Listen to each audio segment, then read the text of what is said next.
How do invasive and non-invasive BCI technologies compare? Imagine controlling a computer or a robotic arm just by thinking about it. That's the magic of brain-computer interfaces, or BCIs. But not all BCIs work the same way. Some go deep inside your brain, while others stay safely on the surface. Let's explore how these two types differ and what makes each one special.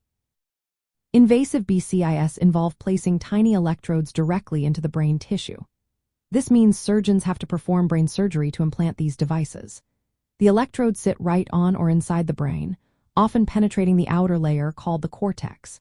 Because they are so close to neurons, invasive BCIs can pick up very detailed signals. They can detect activity from individual neurons, giving precise control over devices like robotic limbs or communication systems. The signals they capture are high quality, which makes them ideal for tasks that need accuracy and fine control. But there are risks. Surgery can cause infections, tissue damage, or the body might reject the implant over time. These devices also need regular maintenance to stay safe and functional for years. Non-invasive BCIs work differently. They use sensors placed on the scalp or skin surface, usually in the form of headbands or caps. These sensors measure electrical activity from the brain through a technique called electroencephalography, or EEG.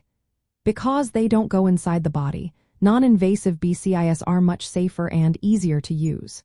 You can put them on or take them off quickly, and there's no need for surgery.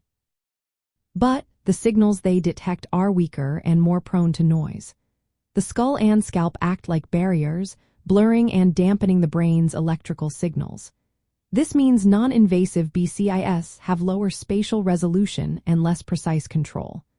They are more affected by muscle movements or external electrical interference, which can cause glitches or errors. There is also a middle ground called semi-invasive BCIs. These involve placing electrodes on the surface of the brain, just beneath the skull. They offer better signal quality than non-invasive methods but don't require full brain surgery. These devices are still in development but could balance safety and performance. In the world of experimental science, invasive BCIs are like tiny alien antennas planted inside your brain, listening to neuron chatter with incredible detail.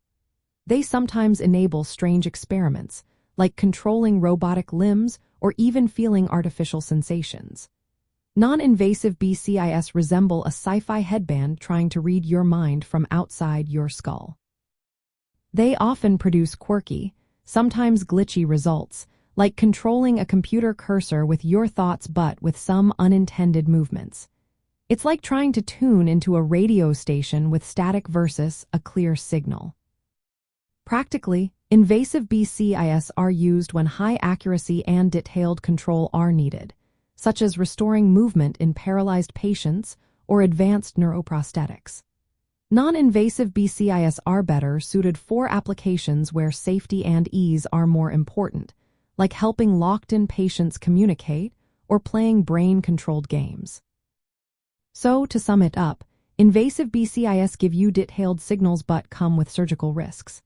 Non-invasive BCIs are safer and easier but provide less precise control. Both have their quirks and uses, and scientists are still working to improve them. The future of brain-computer interfaces is full of strange experiments and exciting possibilities, whether they involve tiny implants or simple headbands.